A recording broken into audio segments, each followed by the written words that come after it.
Lo hacemos otra vez, ¿verdad? Sí, exacto. ¿Cómo se titula? Se titula Cali, Tierras, Transacciones y Agentes, 1770-1810. Hola, soy Álvaro Alejandro Orozco, autor del libro Cali, Tierras, Transacciones y Agentes, editado por el Instituto Colombiano de Antropología e Historia. El libro lo pueden consultar en el catálogo virtual del instituto o adquirirlo en la librería física. No se olviden de ver la reseña en el canal de YouTube La historia detrás de los libros, de Mabel López.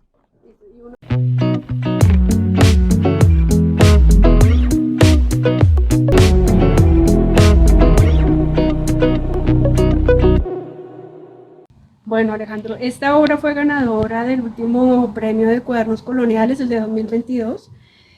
Cuéntanos cuál es la tesis central de esta obra y por qué debería ser leída por los estudiantes en formación. Bueno, esta obra revisita un problema, si así se quiere, bastante estudiado por la historiografía colombiana, que es la tierra, pero desde una mirada muy empirista, si así se quiere. Entonces hay un esfuerzo importante por la sistematización de protocolos notariales. Las intuiciones de la historiografía, o bueno, más que intuiciones, ya las elaboraciones de la historiografía agraria latinoamericana nos dicen que hay una activa circulación de derechos de propiedad y de propiedades al final del periodo virreinal. Cuando nosotros vamos a los archivos de Cali y cuando realizamos el proceso de sistematización, encontramos una eclosión de diversos propietarios y propietarias de la tierra en el periodo de estudio, que es el ocaso del dominio español en el territorio haitiano.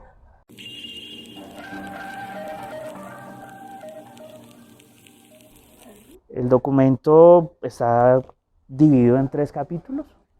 Tiene una elaboración, una reconstrucción del espacio y de los agentes que habitan en ese espacio. Luego hace un énfasis sobre el proceso de circulación de la propiedad, es un esfuerzo cuantitativo y seguido de eso se pone la vista sobre el agente histórico que elabora de manera simbólica la transacción o la propiedad en las escribanías del número.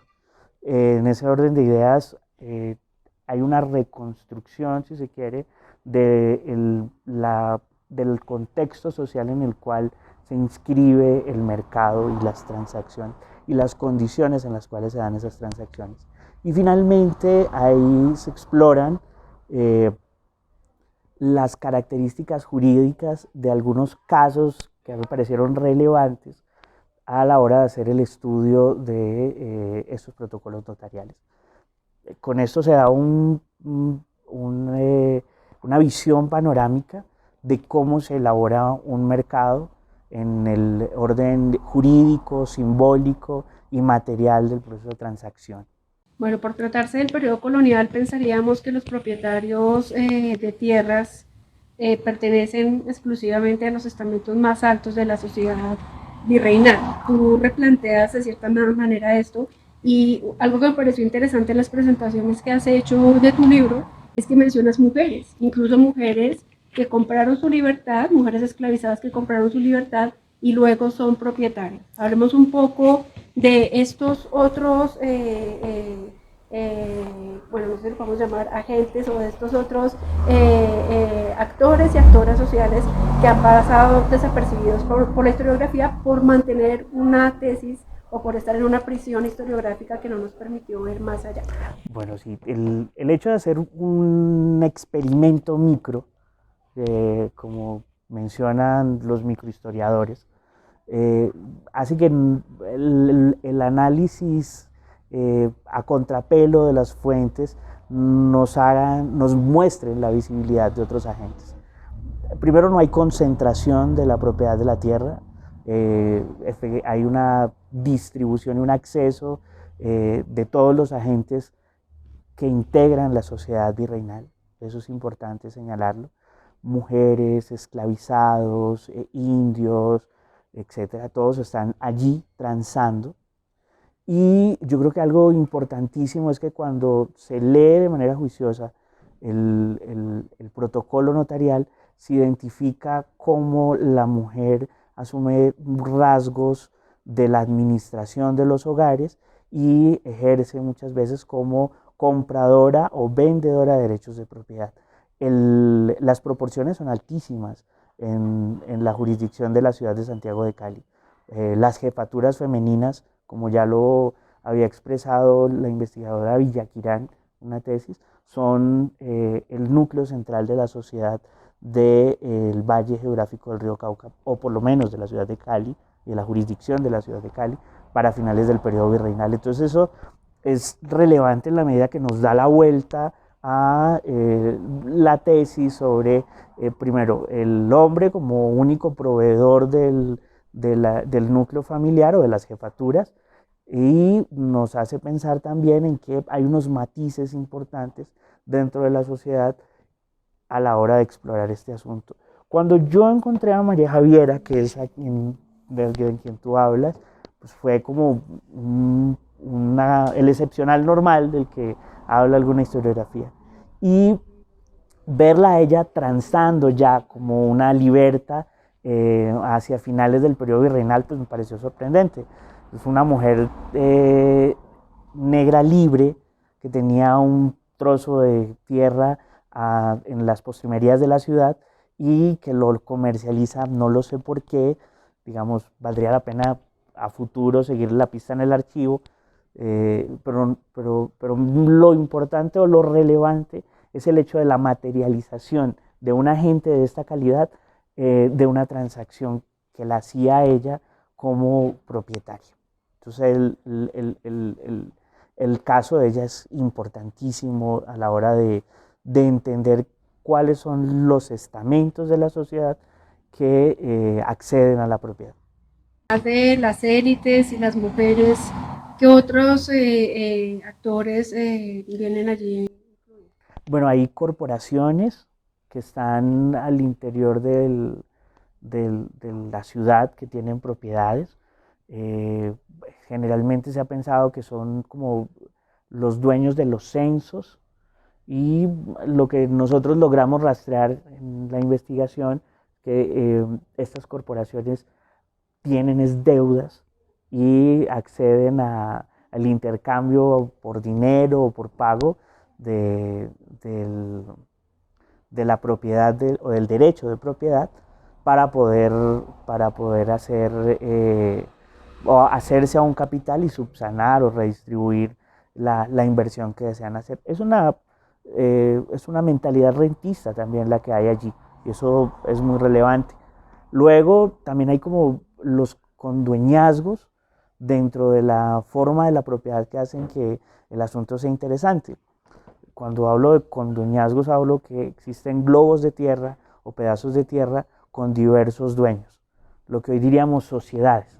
Pero no se podían partir porque salía más caro legalizar ante el rey la individualización de la propiedad que seguirla explotando en el condueñazgo. Sin embargo, al interior de la propiedad sí habían prácticas de cerramiento, y eso es interesante. Hay mojones, y allí encontré varios pleitos, sobre todo en el Valle de la Porquera, que dan cuenta de cómo se establecen las primeras agrimensuras en esta sociedad que necesita resolver de alguna manera este asunto. Entonces hay amojonamientos y cierto tipo de características importantes allí. Alejandro, finalmente hablemos un poco de estas fuentes. Están altamente exploradas, no han sido casi consultadas. ¿Qué recomendaciones se le puede hacer a los estudiantes para consultar este tipo de fuentes, no solamente en Cali, sino en otros archivos que imagino has tenido la oportunidad de consultar varios archivos? Bueno, hay un imaginario sobre el protocolo notarial que no arroja mucha información, que es un documento que solo sirve para serializar, y en parte podemos darle razón a eso, a esa antigua perspectiva o esa perspectiva de la historia económica de los 80s y a mediados de los 90s. Sin embargo, cuando se le da un vuelco a la mirada y se rastrea de manera juiciosa y sistemática la singularidad del protocolo en un ejercicio de lectura acotada, pues uno va encontrando una riqueza importantísima de información que está accesible a la mano y muy corto espacio. Entonces el protocolo, digamos, tiene esa ventaja. Nos permite también serializar, claro, como lo decía la antigua historiografía, pero también nos permite desmentir de alguna manera esas miradas totalizantes sobre que no existía regularidad en las transacciones. Entonces, el aporte del libro, por ejemplo, parte de decirle a esa antigua historiografía que sí se puede serializar y conocer las dimensiones y el movimiento del mercado de la propiedad de la tierra en la jurisdicción de Santiago de Cali. Y ahí estamos hablando específicamente de la propuesta de Germán Colmenares. De hecho, el libro contesta a eso. Se llama Cali, Tierras, Transacciones y Agentes. El libro de Colmenares se llama Cali, Terratenientes, Mineros y Comerciantes. Creo que ahí es un replanteamiento de esa historiografía de los 60, 70, entre otras cosas.